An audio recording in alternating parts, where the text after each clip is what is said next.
देखिए फ्रेंड्स, आप लोग को बता दें कि ईपीएस 95 पेंशनर्स की जो अभी वर्तमान समय में न्यूनतम पेंशन की धनराशि 1,000 रुपये प्रतिमाह है, इसे जो है 7500 रुपये प्रतिमाह किए जाने के संबंध में और महंगाई भत्ते समेत मेडिकल का लाभ दिए जाने के संबंध में ये जो मुद्दा है, ये एक मुद्दा नहीं बल्कि ये जो है ये एक मिशन साबित होता हुआ दिख रहा है। क्योंकि फ्रेंड्स, आप लोग को बता दें कि ईपीएस 95 पेंशनर्स की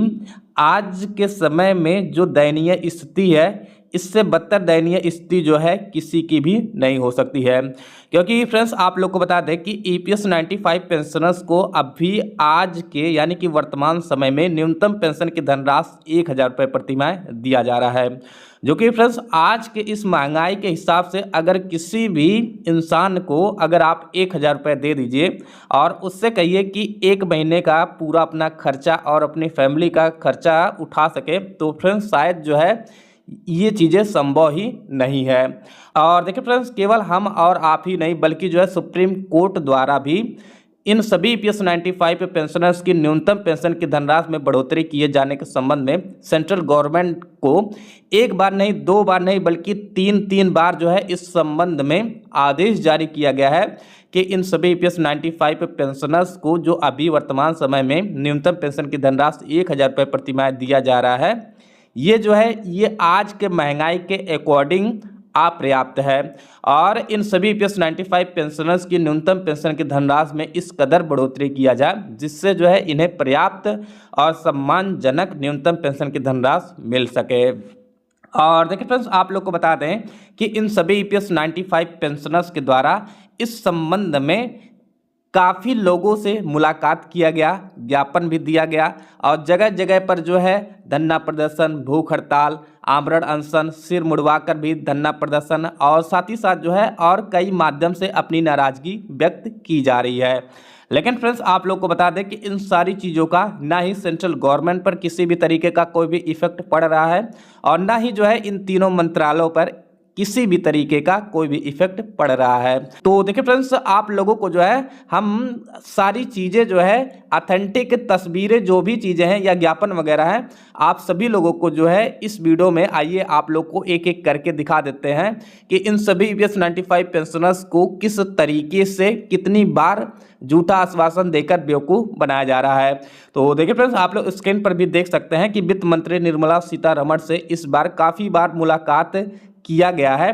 खासकर इसी संबंध में कि न्यूनतम पेंशन की धनराशि जो अभी वर्तमान समय में 1,000 रुपये प्रतिमाह है, इससे जो है 7500 रुपये प्रतिमाह कर दिया जाए और इसके अलावा जो है महंगाई भत्ते समेत मुफ्त चिकित्सा की सुविधा दी जाए। और देखिए फ्रेंड्स, आप लोग जो है ये बैठक की तस्वीरें भी स्क्रीन पर भी देख सकते हैं। और फ्रेंड्स, आप लोग को बता दें कि अभी हाल ही में दिल्ली के जंतर मंतर पर 9 मार्च से लेकर 11 मार्च तक जो धरना प्रदर्शन या विरोध प्रदर्शन किया जा रहा था, खासकर न्यूनतम पेंशन की धनराशि में बढ़ोतरी किए जाने के संबंध में, उस दौरान जो है वित्त मंत्री निर्मला सीतारमण के द्वारा इन सभी ईपीएस 95 पेंशनर्स की एक बैठक बुलाई गई जिसमें जो है इस बात का आश्वासन दिया गया था कि 2 अप्रैल तक जो है हर हाल में आप सभी ईपीएस 95 पेंशनर्स की न्यूनतम पेंशन की धनराशि 7500 रुपये प्रतिमाह कर दिया जाएगा। इसी वजह से जो है इन सभी ईपीएस 95 पेंशनर्स के द्वारा दिल्ली के जंतर मंतर पर जो अपना धरना प्रदर्शन या विरोध प्रदर्शन किया जा रहा था न्यूनतम पेंशन की धनराशि में बढ़ोतरी किए जाने के संबंध में, उसे जो है स्थगित कर दिया गया था। लेकिन फ्रेंड्स, आप लोग को बता दें कि 2 अप्रैल भी बीत गया लेकिन इन सभी ईपीएस 95 पेंशनर्स की न्यूनतम पेंशन की धनराशि में एक भी रुपए की बढ़ोतरी नहीं की गई। और देखिए फ्रेंड्स, आप लोग को बता दें कि सुप्रिया सुले जी के द्वारा भी जो है काफ़ी बार संसद में इस संबंध में ये मुद्दा उठाया जा रहा है। लेकिन फ्रेंड्स, इन सारी चीज़ों का जो है इन तीनों मंत्रालयों पर और ना ही जो है प्रधानमंत्री नरेंद्र मोदी पर किसी भी तरीके का कोई भी इफेक्ट नहीं पड़ रहा है। और फ्रेंड्स, अगर वहीं बात किया जाए जो कमांडर अशोक राउत जी हैं, जो ईपीएस 95 पेंशनर्स के बहुत ही बड़े लीडर से माने जाते हैं, और देखिए फ्रेंड्स, इनके द्वारा भी जो है इस संबंध में काफ़ी बार धरना प्रदर्शन, विरोध प्रदर्शन, भूख हड़ताल किया गया। लेकिन इन सारी चीज़ों का जो है इन तीनों मंत्रालयों पर या प्रधानमंत्री नरेंद्र मोदी पर किसी भी तरीके का कोई भी इफेक्ट नहीं पड़ रहा है। और देखिए फ्रेंड्स, विपक्षी पार्टियों द्वारा भी जो है इस संबंध में काफ़ी बार आवाज़ उठाया गया, काफ़ी बार ज्ञापन के माध्यम से इन सभी ईपीएस 95 पेंशनर्स की इस दयनीय स्थिति को व्यक्त किया गया। लेकिन इन सारी चीज़ों का जो है ना ही इन तीनों मंत्रालय पर किसी भी तरीके का कोई भी इफेक्ट पड़ रहा है और ना ही जो है सेंट्रल गवर्नमेंट पर किसी भी तरीके का कोई भी इफेक्ट पड़ रहा है। और देखिए फ्रेंड्स, आप लोग को बता दें कि कमांडर अशोक राउत जी की मुलाकात इस संबंध में काफ़ी बार प्रधानमंत्री नरेंद्र मोदी जी से भी हो चुकी है। और फ्रेंड्स, आप लोग जो है ये सब ऑथेंटिक तस्वीरें स्क्रीन पर भी देख सकते हैं। लेकिन फ्रेंड्स, आप लोग को बता दें कि प्रधानमंत्री नरेंद्र मोदी द्वारा एक बार नहीं, दो बार नहीं, बल्कि तीन बार जो है इस संबंध में झूठा आश्वासन दिया गया। लेकिन इन सभी ईपीएस 95 पेंशनर्स की इस दयनीय स्थिति का इन सभी लोगों पर कोई भी इफेक्ट नहीं पड़ रहा है। और देखिए फ्रेंड्स, आप लोग को बता दें कि इन सभी ईपीएस 95 पेंशनर्स के द्वारा अब 18 अप्रैल का एक डेट जो है फिक्स कर दिया गया है कि अगर 18 अप्रैल तक हम सभी ईपीएस 95 पेंशनर्स की इस मांग को पूरा नहीं किया जाता है तो हम सभी ईपीएस 95 पेंशनर्स के द्वारा पूरे भारत में भारत व्यापी जेल भरो आंदोलन और रेल रोको आंदोलन भी शुरू कर दिया जाएगा। और देखिए फ्रेंड्स, अभी हाल ही में जो है राघव चड्ढा जी के द्वारा भी जो है इन सभी ईपीएस 95 पेंशनर्स को इस बात का आश्वासन दिया गया है कि इस बार के 16, 17, 18 को जो संसद में इस संबंध में बैठक चलेगी या इस संबंध में जो संसद की प्रक्रिया चलेगी उसमें जो है इनके द्वारा आवाज उठाया जाएगा।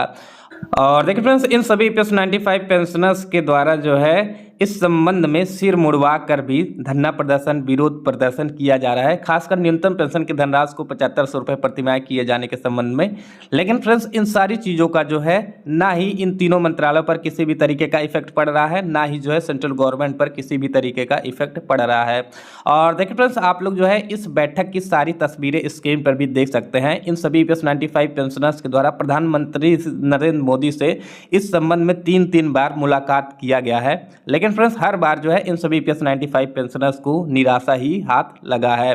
और देखिए फ्रेंड्स, आप लोग को बता दें कि श्रम मंत्री से भी इन सभी ईपीएस 95 पेंशनर्स के द्वारा काफ़ी बार मुलाकात किया जा चुका है और बड़े बड़े मंत्री, लीडर्स और जो भी नेता वगैरह हैं इन सभी लोगों से जो है इन सभी ईपीएस 95 पेंशनर्स की मुलाकात की गई है। लेकिन इन सारी चीज़ों का जो है इन सभी लोगों पर किसी भी तरीके का इफेक्ट नहीं पड़ रहा है। और देखिए फ्रेंड्स, आप लोग को बता दें कि इन सभी ईपीएस 95 पेंशनर्स की स्थिति इतनी डैमेज हो गई है, डेली जो है लगभग 100 से 150 ईपीएस 95 पेंशनर्स की मृत्यु हो रही है। लेकिन इन सारी चीज़ों का जो है इन तीनों मंत्रालयों पर किसी भी तरीके का कोई भी इफेक्ट नहीं पड़ रहा है। हालांकि फ्रेंड्स, अभी हाल ही में कमांडर अशोक राउत समेत जो भी ईपीएस 95 पेंशनर्स के अध्यक्ष, महामंत्री, उपाध्यक्ष वगैरह हैं, इन सभी लोगों की बैठक प्रधानमंत्री नरेंद्र मोदी के साथ हुई थी और इनके द्वारा जो है इन सभी ईपीएस 95 पेंशनर्स को आश्वासन देते हुए इस बात का निर्देश दिया गया है